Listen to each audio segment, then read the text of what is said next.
Bonjour, voilà donc moi c'est Dr Pandé Théophile Talla, je suis administrateur principal de l'Institut Père A en Imhotep, basé à Ottawa au Canada.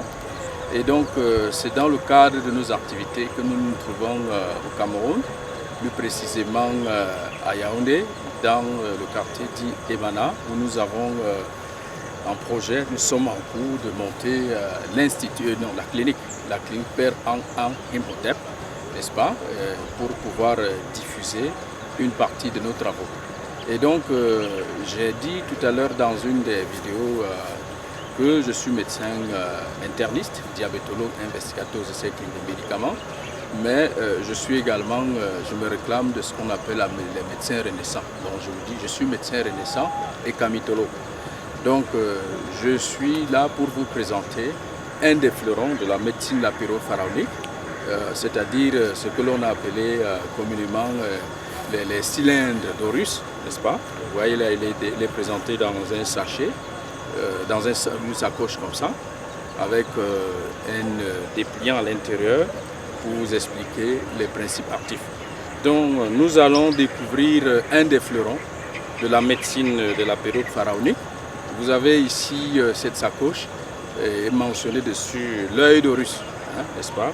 Le fils d'Ouziré et de la déesse mère Isis. Donc je vais vous faire découvrir les baguettes d'Horus et ses applications médicales. Donc vous permettez, je vais mettre la sacoche tout à côté. Donc ici, vous avez une paire de baguettes d'Horus, qu'on appelle en anglais Wands of Horus, ou bien certains parlent de seringues d'Horus. Donc si vous voyez bien, au niveau des extrémités, nous avons conçu le matériel de sorte que vous puissiez avoir une conduction de l'énergie électromagnétique de façon optimale. Pardon. Donc, nos ancêtres égyptiens dans les pyramides, surtout la grande pyramide, utilisaient les baguettes d'Horus, non seulement pour se dynamiser, mais c'était aussi à visée initiatique. Donc les baguettes d'Horus s'utilisent très facilement. Alors donc vous les tenez ici, dont le pouce est placé à l'extrémité et les 4 doigts tiennent le corps des baguettes, ainsi, c'est ainsi. Et comment les pharaons se plaçaient? Bien justement, ils avançaient le pied gauche. Pourquoi le pied gauche était avancé? Parce que le cœur se trouve à gauche. Et donc les pharaons se plaçaient ici, la tête droite, et puis pieds nus. Donc vous devrez enlever les chaussures. Bon, je laisse les chaussures pour vous donner juste une explication parce que nous sommes à l'air un peu sèche. Mais vous pouvez placer la tête droite et vous fixez. Là, je suis face au soleil. Donc vous regardez la direction de l'est. Vous regardez la direction de l'est. Donc le soleil est là, vous ne fixez pas le soleil, mais vous regardez la direction de l'est. Est-ce que vous ne pouvez pas bien voir parce que le soleil est juste en face de moi. Donc vous placez ainsi. C'est ainsi que les pharaons se plaçaient, ainsi. Avec le pied gauche en avant. Bien, voici aussi l'autre deuxième position utilisée par les pharaons. Ainsi, les pharaons tenaient les baguettes comme ceci.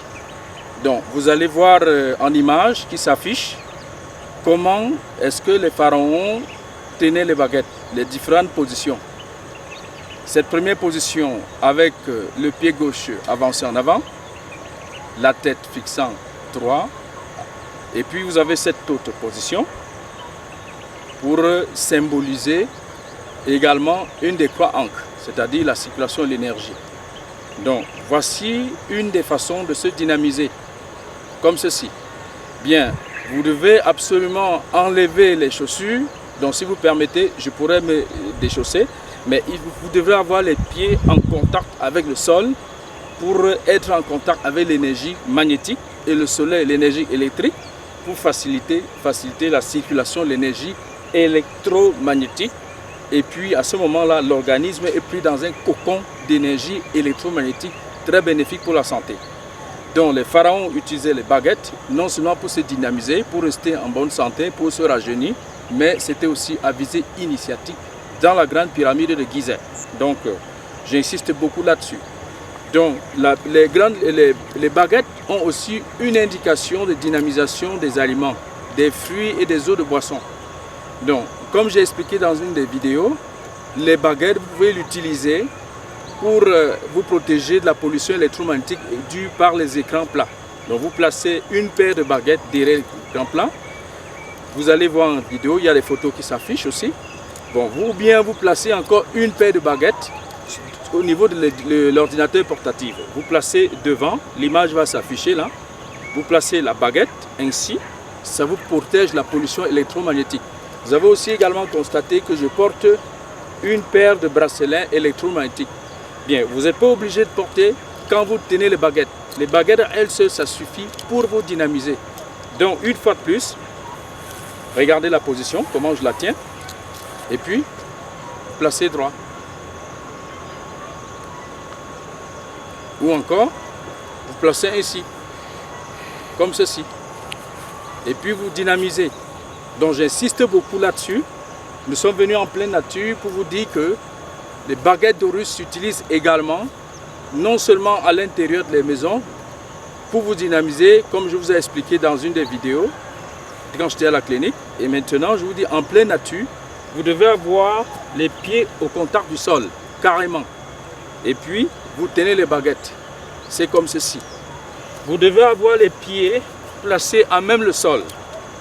Vous devez sentir le contact tellurique. Il faut absolument que vous sentez l'énergie tellurique. Vous devez avoir le contact au niveau du sol. Donc, vous avez la baguette, vous regardez le soleil, c'est-à-dire vers l'est, et vous avancez le pied gauche. Vous tenez les baguettes ainsi. Regardez bien comment je tiens la baguette. Regardez. Vous avancez le pied gauche et vous tenez la paire de baguettes ainsi. Vous ne fixez pas le soleil parce que bon, ça va vous oublier. Vous regardez ainsi. Je regarde la direction de l'est. Le soleil s'élève à l'est et se couche à l'ouest. Vous regardez ainsi. Deuxième position. Pardon. C'est ainsi que vous dynamisez. Je suis les pieds en contact avec le sol. Je recherche l'énergie magnétique. J'ai le soleil au-dessus de ma tête. L'énergie électrique. Je suis traversé par un cocon d'énergie électromagnétique. Et cette énergie est amplifiée par l'énergie piézoélectrique contenue dans les baguettes. Donc les baguettes véhiculent une certaine énergie. Et je suis traversé actuellement par un cocon d'énergie électromagnétique. Et c'est très bénéfique pour la santé. Là, je me dynamise. Quel est le temps d'exposition? Vous pouvez passer toute la journée là, ce n'est pas un problème. Mais pour une bonne dynamisation, pour ressentir une très bonne énergie, vous devez passer au moins 15 minutes. Et en principe, dans le silence absolu.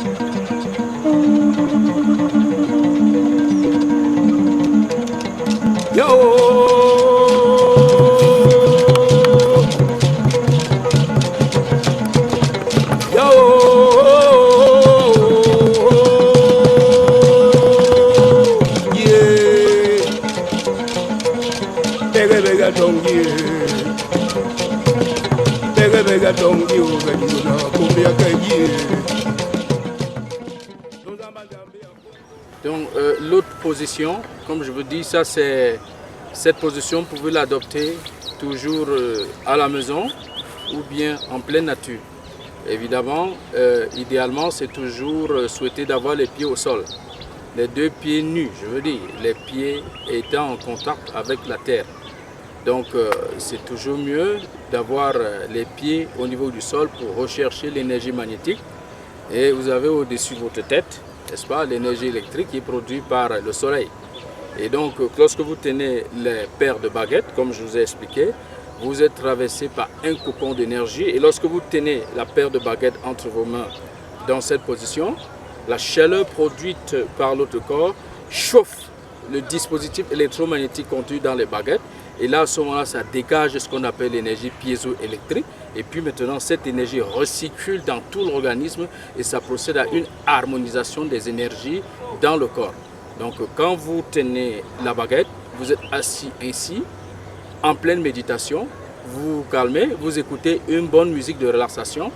Une musique à 432 Hz est idéale. Parce que la musique à 432 Hz, ça stimule la sécrétion de la sérotonine qui est l'hormone de l'équilibre. Donc, lorsque vous tenez votre paire de baguettes d'Horus, vous êtes assis à la maison sur une chaise assez confortable. Bon, j'ai un banc public qui est légèrement haut, mais vous asseyez sur une chaise assez confortable. Vous avez les pieds à même le sol. Vous tenez votre baguette, vous ne la serrez pas, hein. Vous tenez très simplement, comme ça. Vous n'avez pas besoin de serrer. Vous tenez ainsi, et puis vous fixez, vous restez calme, et puis vous écoutez une musique de relaxation. Yo!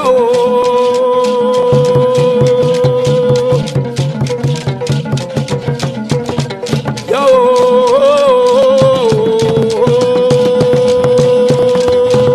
Yeah! Bega bega dongi, bega bega dongi, ozalina kumbia kaji.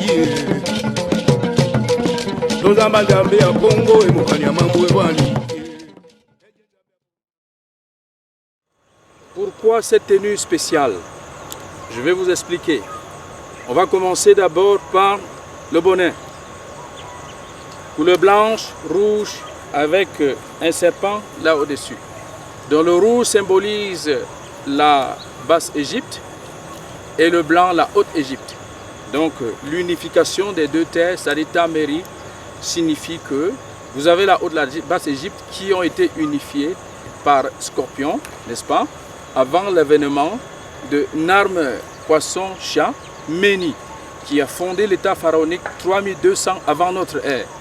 Donc avant que Narme ne puisse mettre sur pied les bases, n'est-ce pas, de l'état pharaonique 3200 avant notre ère, Scorpion, qui l'a précédé, c'est-à-dire son père, avait déjà unifié la Haute et la Basse-Égypte, qui sont représentés par ces deux coiffes.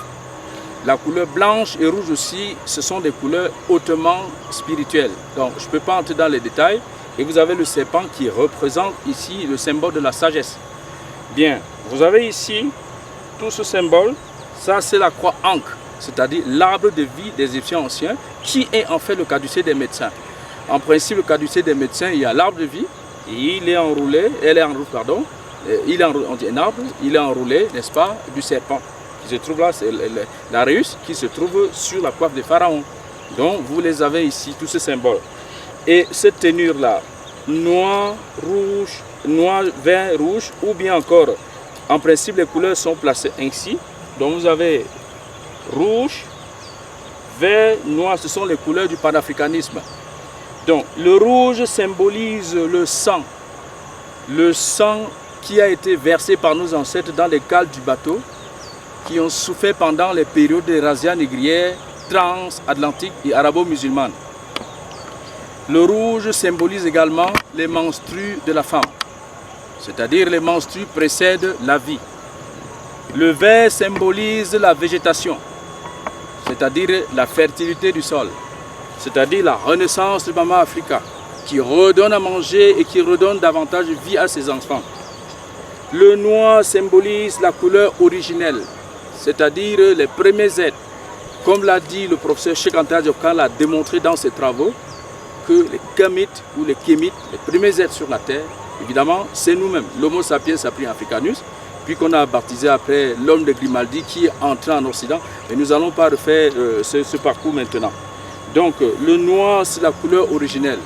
Les premiers êtres sur cette planète Terre, c'est le noir. Donc le noir symbolise l'authenticité humaine, c'est-à-dire ce qu'on appelle les Kamites authentiques. Voilà les couleurs du panafricanisme. Donc tout cela sont représentés ici. Et nous avons également le symbole négro-africain, c'est-à-dire les pyramides qui sont représentées ici. Vous avez aussi cette coiffe en système pyramidal, comme je vous ai expliqué, le système pyramidal. Et dans la structure d'État pharaonique que Narme a mis sur pied 3200 avant notre ère, au sommet de la pyramide, nous avons la Mhat, justice, vérité. Et au niveau de la partie intermédiaire, nous avons PA, c'est-à-dire belle et grande maison, que les Grecs, tous là, les autres ont appelé Pharaon. Et en dessous, en bas de la grande pyramide, voici la base de la grande pyramide, vous avez la population avec les terres, et donc Pharaon, c'est-à-dire PA, a le devoir de protéger. Donc il n'y a rien au-dessus du Pharaon qui dépasse la justice. Donc Pharaon ne peut pas être au-dessus de la justice. Donc nous sommes dans une dynamique de la renaissance de Mama Africa où nous allons reprendre l'initiative historique à travers la déesse mère Isis Aseta, épouse d'Ouzir Wunnefe, Kempour, le grand noir. Et ici, vous avez dans cette branche l'utérus de la déesse mère, l'utérus de la femme.